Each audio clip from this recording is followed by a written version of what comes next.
Hello, folks. This is Ham, the Guinness Gamer here, bringing you episode 8 of my Civilization 6 Complete Beginner's Guide. Right off the bat, where were we with this settler? Okay, we were sending him up here. That's alright. What we have to do next is we have to choose a production in our capital city of Munich. Now, it's been a couple of settlers we have fired out recently. The next production now, I am looking at some of these wonders as if they might be a possibility. In particular, hanging gardens. Now, I've talked briefly about the housing mechanic before when I mentioned the fresh water from the rivers. Essentially, housing is another way to limit the population of your city. It's another mechanic in this game that limits it. We access it on this main screen here, just in the city screen. And currently in our capital city we have 7 housing for 7 citizens, so we're actually starting to get close to the stage where it will become a problem. The reason why we have these housing, we have 7 total. Again, gives you a breakdown here like amenities does above, but essentially we've got 5 from water.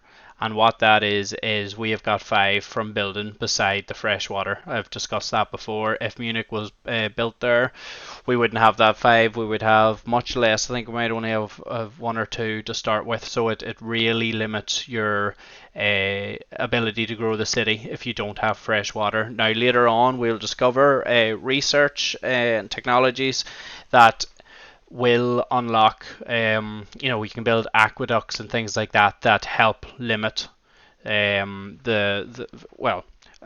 help stop the limit that not building beside fresh water has. So where you get 5 housing from fresh water, you could technically end up building here and say get 2 housing, but you then build an aqueduct and you build a couple other things that give you the extra housing to offset essentially what you've lost by not building by freshwater. But for your capital and for your early cities, you'll nearly always need to build beside a lake or a river, or you're going to have a hard time growing your city to any meaningful size.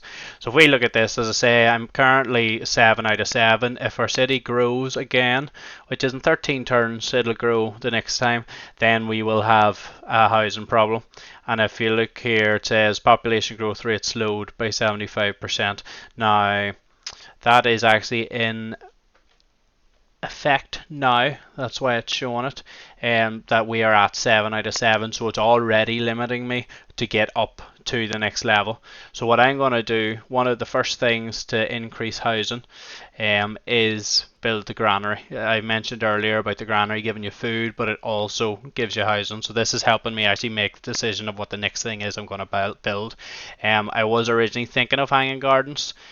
It gives you +2 housing and then also increases growth by 15% in all cities. That's pretty big. That's a pretty good wander to go for early on, and I still might go for it.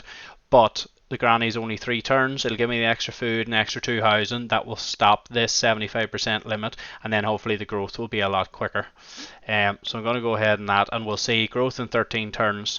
The granny's going to take 3, so in 10 turns I'll come back, and in 3 turns time I'll come back, and that should say, yeah, you would expect that to say 10, but because it's removing this, it should actually say probably 3. But we'll see when we come back to it in 3 turns whether I'm right or not. Now we've just built this city, our second city. What we want to do, we definitely want to get this iron mine or this iron tile inside my empire ASAP. To upgrade that, I'm going to send this builder across. Now, I don't tend to like to send builders on their own because they can get captured. I'm going to send this slinger back to grab him and hopefully escort him the rest of the way. This guy's up here. I'm going to get him to stay there for a while until the settler gets across. They'll be handy to have a couple of military units up there. Now, bouncing forward to the next turn. Oh, we have unlocked another envoy. So up here we've hit 100 influence points there. So we've got another envoy.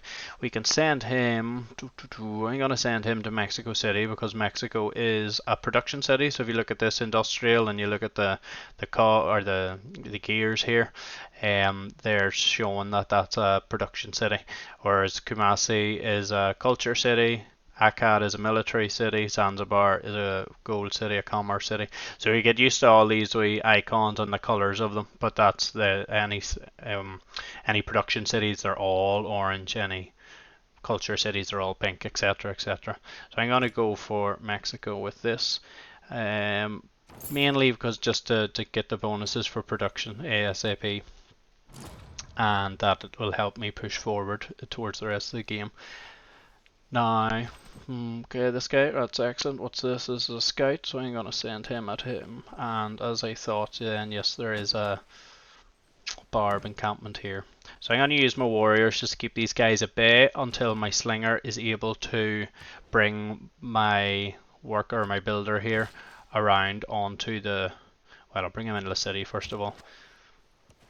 But the one reason he's coming here is to upgrade this iron tile, and by the time he's here, my border should have expanded and I should grab that iron tile. But we'll see, we just need the builder here either way. Another turn then, we will unlock shipbuilding, which is good. Oh, who's this attacking? This must be friendly unit. Yeah, that is a Mexico unit, just finished off that scout, which is good. That'll help me, and help me take out this spearman in this camp.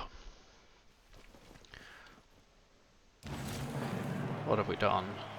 Okay, we have discovered shipbuilding. Excellent. So the reason why I'd went, if you remember from the last video, the reason why I'd went for shipbuilding is so that I can now explore out here. And you'll notice where before we were getting a red circle and I couldn't come out onto this ocean tile, or onto this water tile. I now can. So I'm now going to circumvent Zanzibar and come in here and see what I can discover. This guy, should I hit him? Yeah, I'm gonna hit him. He's weakened himself attacking that archer quite significantly. He'd actually weakened himself more than he needed to, because he attacked across a river, and a river does reduce your combat strength. But we will discuss that further down the line when I'm actually doing it myself. For now, what do we want to do? We want to get iron working ASAP, but I don't want to waste any research because I know I'm going to build an iron mine some point soon. So I'm going to research this for 4 turns and then I'm going to change it if I remember. Because if I do that, then once we get the Iron Man built, it'll automatically research iron working for us. So go for that for 4 turns anyway, 3 or 4 turns. What have we just built? Just Munich. So we have built the granary. If I click back in here, then we have, so we have 9 housing for 7 citizens, so I've got the extra 2 housing from building the granary. This population growth rate has returned back to normal because we have a spare housing, and if we look up here where it was growth in 13 turns, it's now growth in 2 turns because this 75% limit has been removed. Our surplus, food surplus has went back up to its full amount of 13, and now we're growing in 2 turns. So those housing and amenities are 2 things you always have to be aware of in a city. Now, like amenities, not having enough housing for citizens does show up a wee icon above the city, and it's just a wee dark red house icon as opposed to the dark red amenities icon that comes up, but it won't come up. It didn't come up there 3 turns ago. It won't come up when you're max. So when you're 7 out of 7, it didn't come up, even though I was still getting the growth rate reduction. It would only come up once I grow, and I'm actually 8 citizens and 7 housing, if you know what that means, or you know what I mean. So that's something to be aware of, that you always need to be looking at this menu and this, in your cities, just to be sure of that, because that 75 production is quite a growth reduction, is quite significant. And especially in the early game when you're trying to grow all your cities as fast as possible, that's obviously going to be a huge drawback for you. It's going to hold back the city massively. Now, what to do next? I have been itching to build a trader for a while, so I'm going to build him so that I can actually discuss how traders work and building roads. So that'll be 2 turns. And this guy's moving up here, he's exploring, that's okay. Now this guy can, that military unit has been killed, that spearman has been killed, so I'm going to go and clear this camp, presumably the Mexico City warrior is going to do it next turn, but if not, I'll get it. run this guy. Okay, that scout's sort of half blocking me. But we should be alright. I'm not seeing any barbarians around. So, where are we going now? If bread is the first necessity of So life, we have now unlocked our next civic, which is games and recreation. Again, I chose to go for this because it would give us a district to increase our amenities. So we can build that at any point if we start to get strangled by amenities again in Munich. So I'll build it at some point, but it's not immediately important now because our amenities are okay.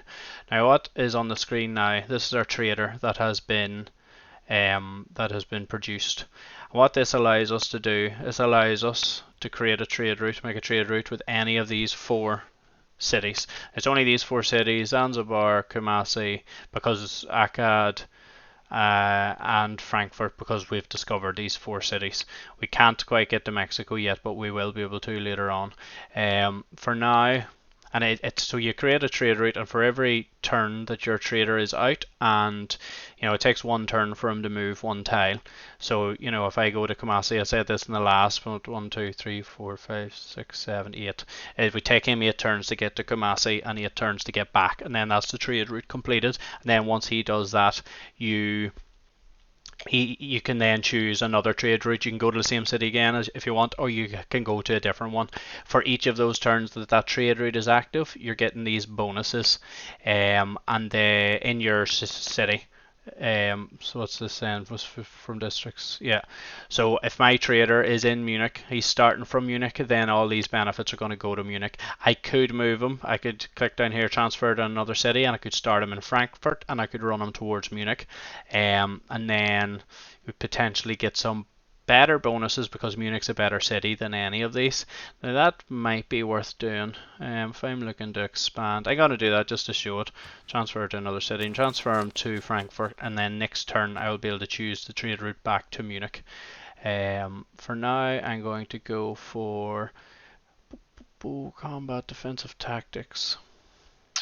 Decisions, preserve. Again, a preserve gives you extra housing. So I'm going to go for that. For all it takes 3 turns. So I'm going to go for that. Then choose production in Munich.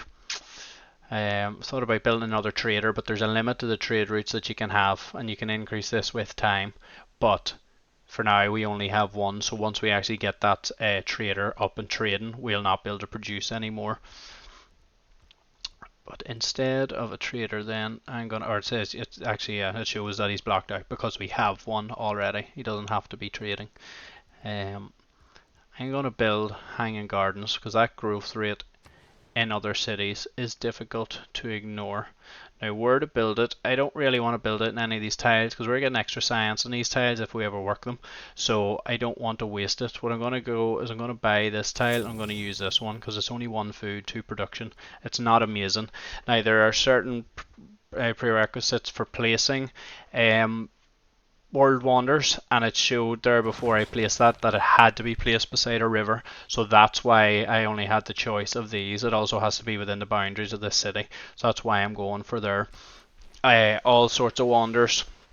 If you remember my Edamanenki that I have already placed, this one up here, it had to be on a marsh or a floodplains tile, so a lot of World Wonders have some kind of requirement for where you can place them. You can't just place them no willy-nilly, and it ties in with loosely some of the information about that World Wonder in real life, and why it's placed there. So we are now moving on. We've now hit the 4 turn mark for iron working, so I will change that in a second. First of all, though, it's reminding me about this trader. So now that I've moved him to Frankfurt, and I'm going back to Munich, Frankfurt will now get 2 food and 1 production, whereas if I sent him from Munich to Frankfurt, I was only getting 1 food and 1 production, and that's just due to the fact that I am trading to a better city, a bigger city, and that's why I am getting more. Frankfurt is getting more of a benefit from trading with Munich than Munich would from trading with Frankfurt. Now, so I'm going to put that, so that'll give for Frankfurt 2 food and 1 production, and he's going to start running. So I'm going to click that and go begin route. Now, what the trader does as he's going along, he builds a road. So building that trade route has got us a Eureka for currency, so that's good. That'll help for getting in money in the future. This trader is going to build a road the whole way around here, alright? And he's going to take one turn to move each tile, as I said before, and he's going to build a road each of those turns. What that's going to help with roads just mean faster movement of units, faster movement of the builder, the slinger, even it doesn't actually impact the trader, I don't think, ironically, but all other units, it'll make it quicker for me to get from Frankfurt to Munich and Munich to Frankfurt, which is very handy. I said there about changing the research, so we have not quite discovered ironworking, but as discussed before, we'll be upgrading this iron tile, so there's no point wasting the 3 or 4 turns of research on it. Because we've just unlocked this one, unlocked the Eureka for currency, I'm going to go for that. Which ultimately, allows us to be able to get in more money if we need to in the future. So, I have been running this guy up here, we have run into some barbarians. Now, where did I say I was going to place him? Was I going to place him here? 1, 2, 3. I was, so I could get the cattle, I can get the coffee. I can get the maize. I can actually get the wheels out there as well, which is fantastic. It's a luxury resource that we couldn't see before. So I can get that wheat. I can get that stone. So here's the perfect place to settle, and therefore I'm going to do it. Even though I'm right beside an enemy barbarian, I wouldn't worry about it too much. I'm going to attack him with my archer. Do a bit of damage to him, and then my warrior might clean him up, we'll see. Might kill the rest of them. Now you'll notice immediately from I've placed this city is I've got a big red fist in the middle of the screen. Now, as I discussed in the last game, that's to do with loyalty. And if you mouse over here, if you look at our capital, the wee arrow beside loyalty or beside the German sign is up because I'm full loyalty. Wee arrow down here, full loyalty, and it's up. So it's full and it's going up, as in, it can't go up any further because it's full, but it's not going down. Whereas this one is going down with a wee red arrow going down. If I click on it and I go to the loyalty and governors tab, it says I start with 100 loyalty because that's what you always start with. But I'm getting pressure, so the minus 20 that we could see before we place that city, that's coming from the Spanish cities. So it's giving me pressure of minus 20, but then I also have a lower happiness level, so I'm losing 23 loyalty per turn. Now, I know I said in the last one that this might be a risk placing this here. It might end up being flipped, but it will show the mechanic in the game and how that works. First thing I need to do to reduce the loyalty reduction, so to keep it high, is I'm going to put my governor across. Now, I'd rather my governor Magnus stayed in the in my capital because he is doing some good work there, but for now I'm not going to build any more settlers, so he's not needed at the minute, but he will ultimately go back to the capital. But for now I'm going to select him here, I'm going to reassign him, and I'm going to put him into Ulm. Alright, so if you see here, it's showing that it's increasing the loyalty from minus 23 to minus 15 by putting him in here. So I'm going to put him in there, and instead of it flipping in 5 turns, it's bought me another 2 turns, which is good. Now also, currently we have no amenity, so that's what's contributing towards this minus 3 happiness level. Once one turn goes by, as with our other city, we will get the amenities from our capital, and that'll change, so they'll no longer be displeased, and that'll remove that minus 3. Now still, even after that, I'm still minus 12, so I do need to find other ways to get loyalty in this city pretty quick. Now, what I'm thinking of is civics. I'll do that in 2 turns. I'll choose civics because we're about to research one. I think I mentioned this before, but every time you research a civic, it allows you 1 turn of changing your policies and your civics about. So, whereas if I just do it now, I could technically change the civics and the policies about now, but if I did that now, there'd be a turn of anarchy, and that's not helping. That's a turn where nothing happens in any of your cities, so that's not going to help this rebellion situation. It's going to make it much worse, Government plaza. So you could try and build a government plaza. That's what I was thinking of doing. Because if you look at this, provides +8 loyalty per turn, but it's going to take 38 turns, which is hefty. It's far too much. Government plaza. I'm going to do that. I'm going to build a government plaza. I'm going to buy this tile. I'm going to place it here. Now again, I'm building this government plaza for one reason, and that is to improve the loyalty to stop this city being flipped. However, for me to actually be able to get that, I'm going to need to build it a whole lot quicker than in 38 turns. So to help with that, I'm going to see if I can buy, how much is a builder? 245. Okay, I'm a bit off that. What you can do with builders is you can use them to chop down forests, and if you chop down forests, that gives you like an emergency boost, like a one-off boost to production, and that would help me build that quicker. But for now, I don't overly have the capability of doing that, so I'm just going to hit next turn and see what this changes to. Rebellion in 7 turns. Once I get the happiness sorted, it should get give me a good bit longer to sort it out. Yeah, no, Philip's just giving off to me there because I settled a city too close to him, and I'm gonna tell him where to go because I don't respect him. He doesn't respect me, so why would I respect him? So we have, right, 7 turns. This guy exploring over here, right, with 8 turns. Okay, may not be looking great, but we'll see if we can try and grow this place. What do I have? Money. Gonna go for production instead. A bit of production. That'll help how quickly that builds. Also, so one more turn, yeah, and I'll change civics, and that should be a way to give me a bit of loyalty too. I suppose I should send this guy out and clear this encampment. Currency, this guy is nearly here. Okay.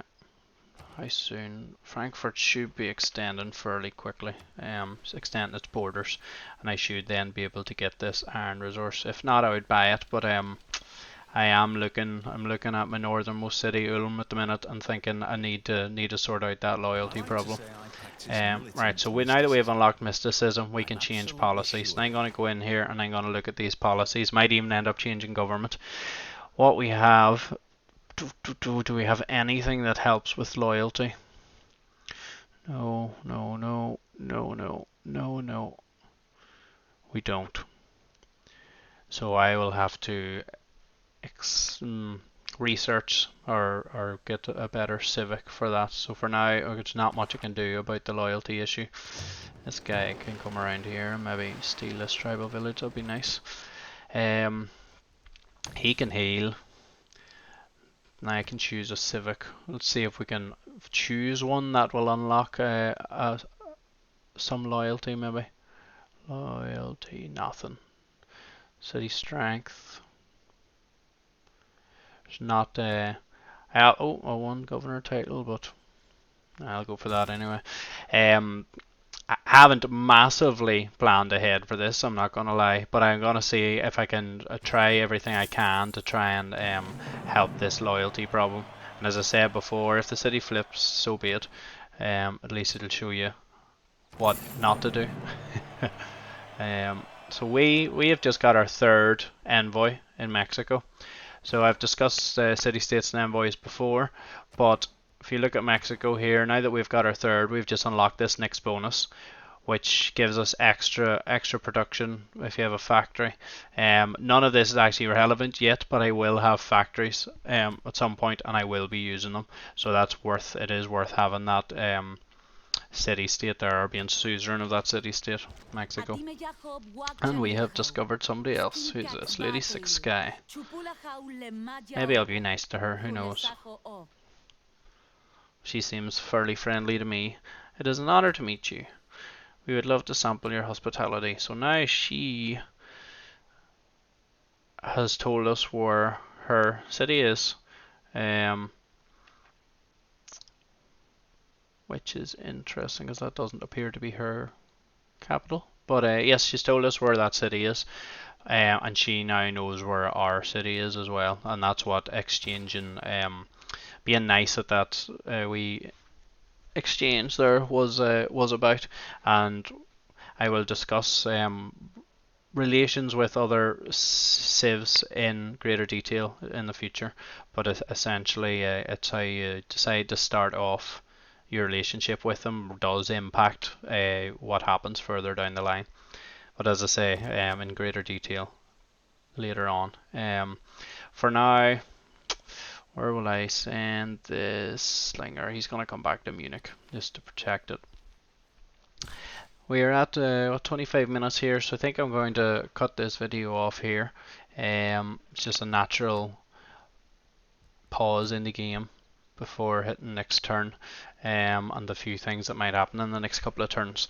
So thank you very much for watching, as per usual. If you've liked what you've seen, give me a like and a subscribe. And if you have any ideas or anything you want me to cover in the future in Civ or with any other games, just let me know in the comments below. And other than that, have a good day wherever you are. Goodbye.